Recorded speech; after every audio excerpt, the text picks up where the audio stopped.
14 Agustus 1945 sekitar jam 13.30, Sultan Syahrir sedang berada di ruang kerja. Dia sedang menulis dan mendengarkan radio. Ya pendengar setia, kita kembali lagi dalam kabar Anda. Berita utama adalah Jepang telah menyerah kepada sekutu tanpa syarat. Apa benar yang kudengar barusan? Aku harus memberitahu Bung Karno dan Bung Hatta. Setelah mendengar berita kekalahan Jepang, Sultan Syahrir segera pergi ke rumah Mohatta untuk memberitahukan berita ini.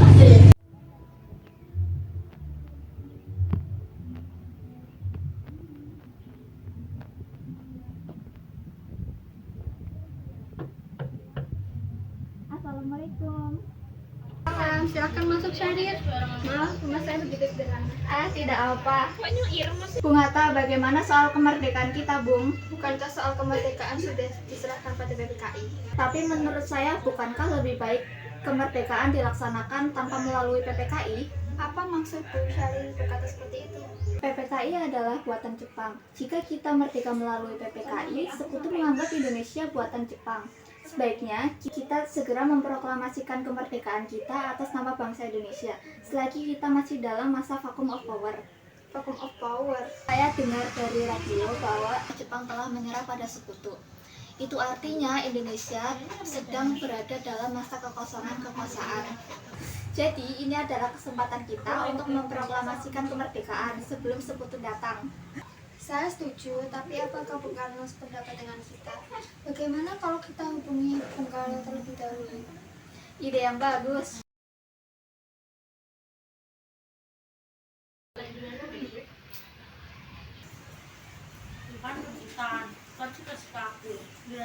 Waalaikumsalam. Ada apa, Bung Hatta? Apakah saya dan Syahrir boleh datang ke rumah Bung Karno untuk membahas kemerdekaan kita?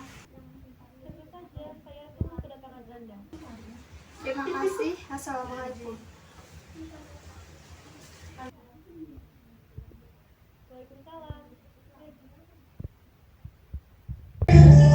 Sultan Syahrir dan Mohatta menemui Soekarno di rumahnya untuk memberitahukan tentang kekalahan Jepang.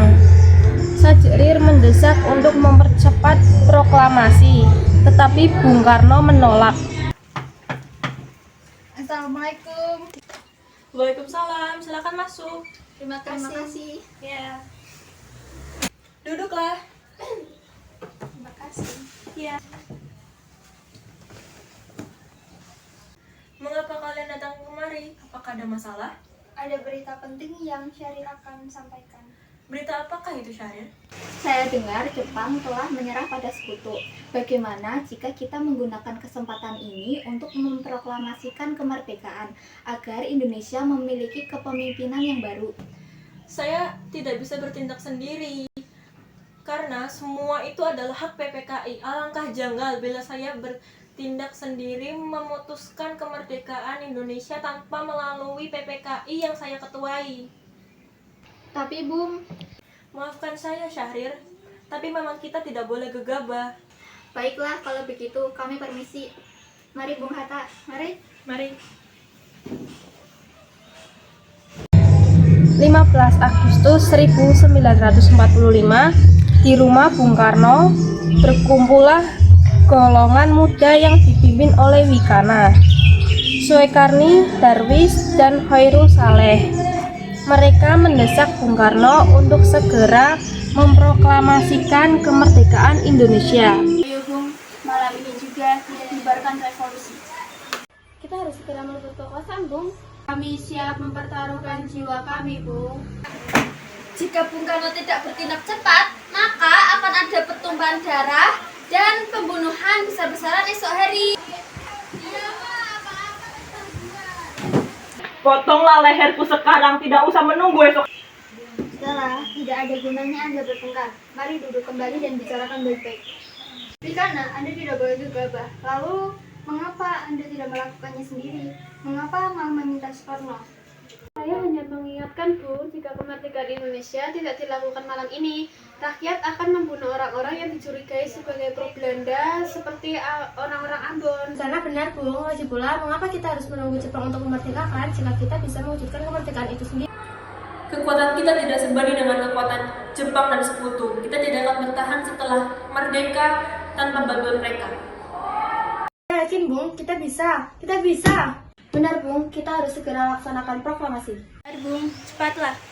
Malam ini, Bung, malam ini. Tenang-tenang, ini sudah malam. Tidak baik Anda semua membuat keributan seperti ini. Saya mengerti perasaan saudara, tetapi saya juga tidak bisa mengabulkan permintaan saudara karena saya takut akan banyak lagi korban jiwa. Setelah usahanya mendesak golongan tua gagal, para pemuda lalu melaksanakan pertemuan di Jalan Ciloni 71. Mereka lalu sepakat untuk menculik Soekarno-Hatta dan membawa mereka ke Rengas Dengklok. Saudara-saudara, sebagaimana yang kita tahu, Bung Karno telah menolak proklamasi. Lalu, apa yang harus kita lakukan?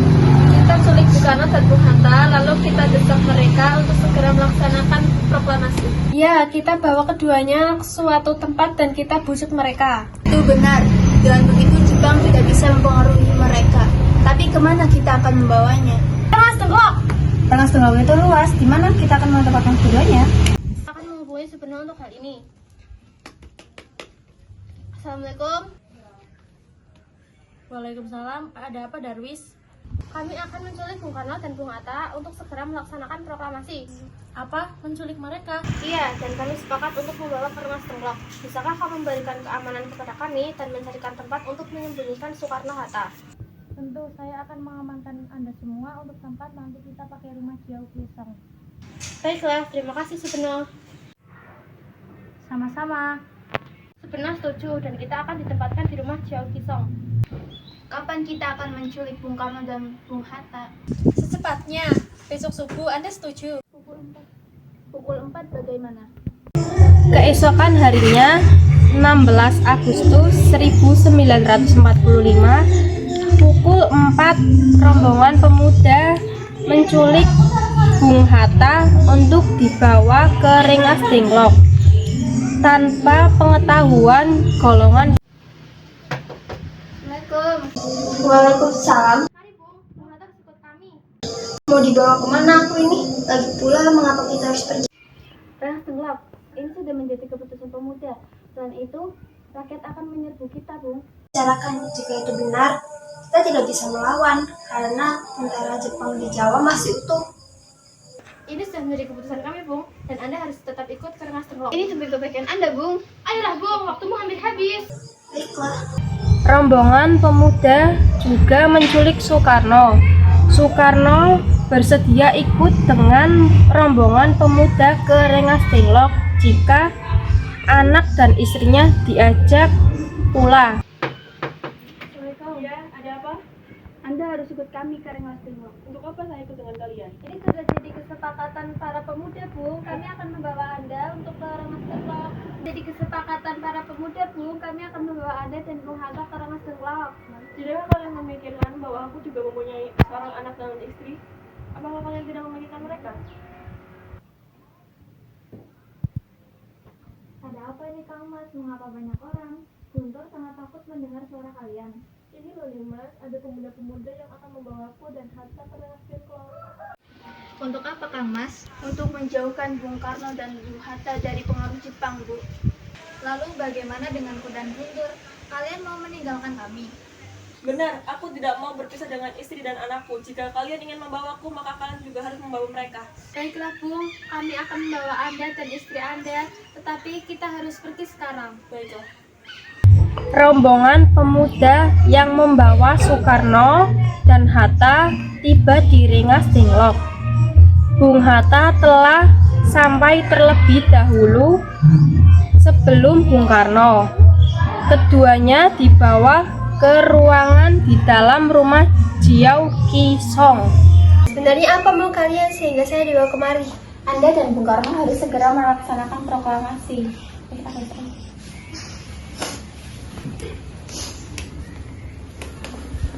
Bung Karno? Hatta kok ternyata sudah di sini? Iya benar Hatta. Soekarni, Sebenarnya ada apa? Begini Bung, kami ingin Anda berdua melaksanakan proklamasi. Jepang sudah menyerah Bung, ini saatnya yang tepat kita melaksanakan proklamasi kemerdekaan Indonesia. Kenapa kau percaya kabar itu, Karni? Jepang pasti akan memerdekakan kita, tapi bukan sekarang. Saya tidak setuju dengan itu Bung, kami ingin kemerdekaan yang atas jerih payah kami sendiri, bukan hadiah dari Jepang. Itu benar, Bung. Jika kita merdeka atas hadiah Jepang, maka kita adalah bentukan Jepang dan kita bisa berdaya lagi, Bung. Ada apa Soleh? Mengapa kau terengah-engah seperti itu? Ada Mr. Suebarjo, dia memaksa masuk ingin menjemput Bung Karno. Baiklah, aku akan keluar untuk menemuinya. Siapa aku menemui Soekarno dan Hatta? Untuk apa Anda ingin bertemu mereka, Bung? Rapat PPKI batal karena mereka tak ada, jadi aku kemari ingin menjemput mereka. Tidak bisa, Anda tidak berhak membawa mereka pulang, Bung. Mengapa? Karena kami para pemuda sudah sepakat untuk mendesak mereka agar segera memproklamasikan kemerdekaan. Kalau begitu, izinkan aku menemui mereka terlebih dahulu. Baiklah, masuk.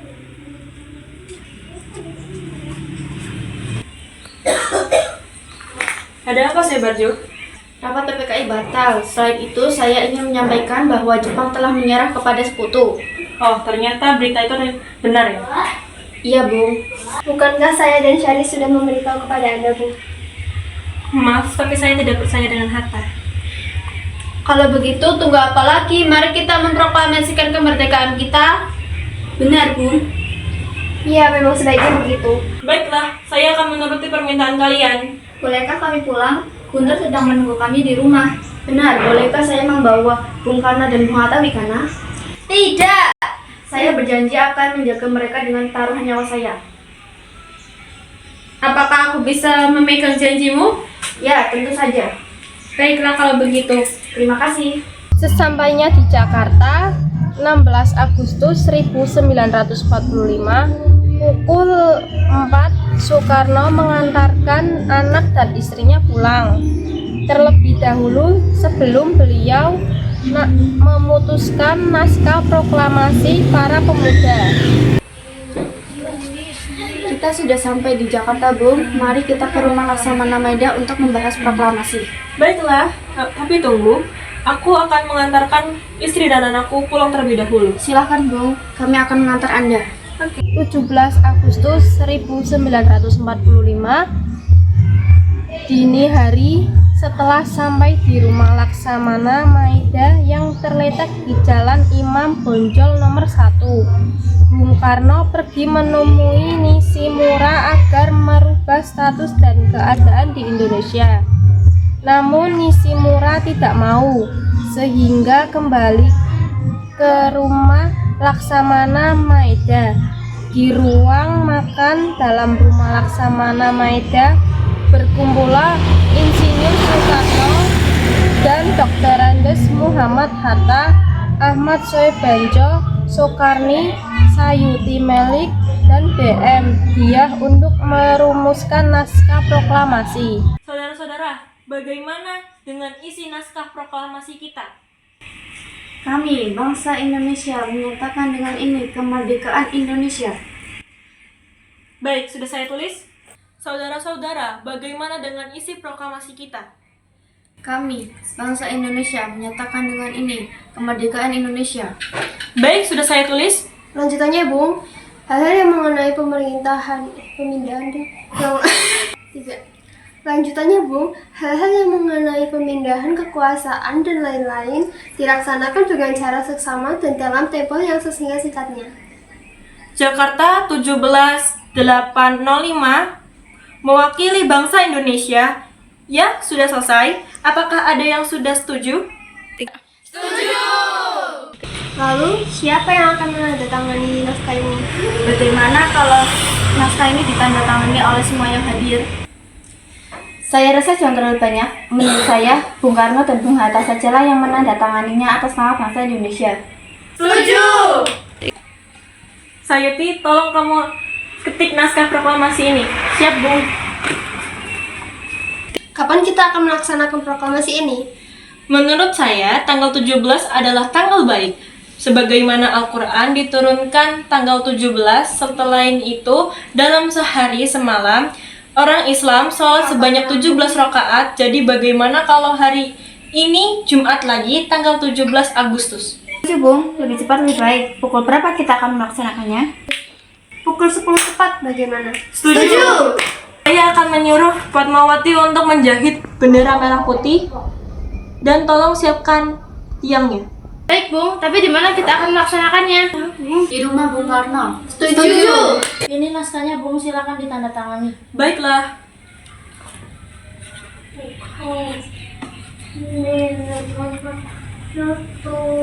Dia, tolong perbanyak naskah ini dan sebarkan ke seluruh Indonesia. Ya, Bung. Jumat pagi pukul 10, semua orang telah berkumpul di halaman depan rumah Insinyur Soekarno di Jalan Pegangsan Timur nomor 56, Jakarta, untuk mendengarkan pelaksanaan proklamasi. Bung Karno, Bung Hatta keluar ke serambi depan rumah diikuti oleh Ibu Fatmawati. Bung Karno mendekati mikrofon sebelum membacakan proklamasi dan mengucapkan pidato pendahuluan. Saudara-saudara sekalian, saya telah meminta saudara-saudara hadir di sini untuk menyaksikan suatu peristiwa maha penting dalam sejarah bangsa kita. Berpuluh-puluh tahun kita bangsa Indonesia berjuang untuk kemerdekaan tanah air kita. Bahkan telah beratus-ratus tahun gelombang aksi kita untuk mencapai kemerdekaan itu ada naiknya dan ada turunnya.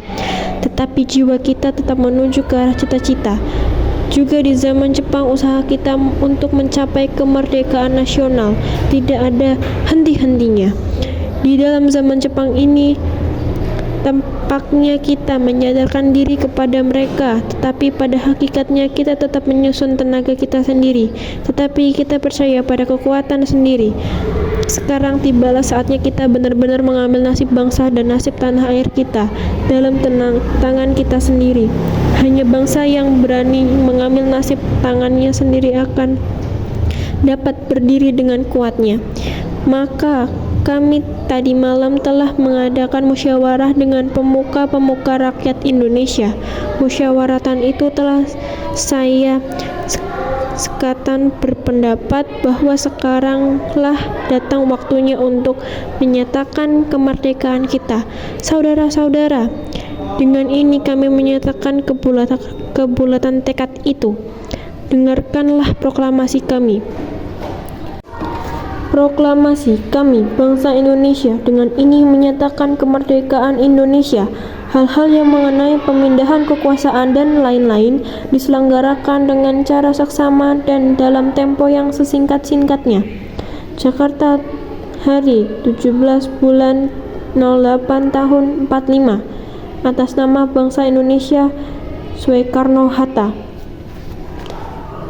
Demikianlah saudara-saudara, kita sekarang telah merdeka. Tidak ada satu ikatan lagi yang mengikat tanah air kita dan bangsa kita. Mulai saat ini kita menyusun negara kita, negara merdeka, negara Republik Indonesia merdeka, kekal dan abadi. Insya Allah Tuhan memberkati kemerdekaan kita ini. Sekian drama mini detik-detik proklamasi kemerdekaan Indonesia 1945. Terima kasih sudah menonton. Wassalamualaikum warahmatullahi wabarakatuh. Waalaikumsalam.